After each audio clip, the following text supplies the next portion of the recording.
भंडारा तुमसर राष्ट्रीय महामार्गाची दुरवस्था झाली आहे। हा मार्ग मध्य प्रदेशच्या बालाघाट इथं जात असल्यामुळे दररोज हजारोंच्या संख्येने वाहनं जात असताना मात्र हा मार्ग अक्षरशः फुटला असून या मार्गावर अपघात देखील वाढले।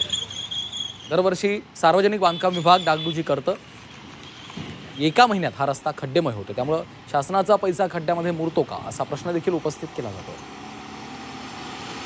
याचा आढावा घेतलेला आहे आमचे प्रतिनिधी प्रवीण तांडेकर।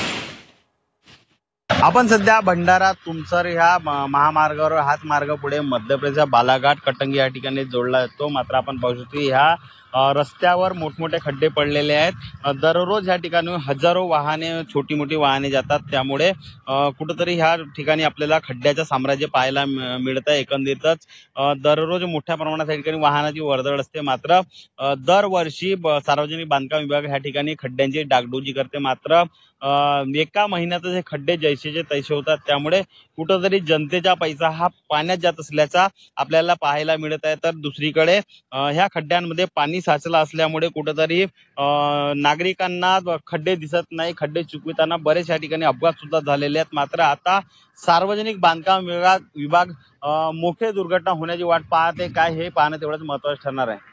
प्रवीण तांडेकर, जी 24 तास, भंडारा।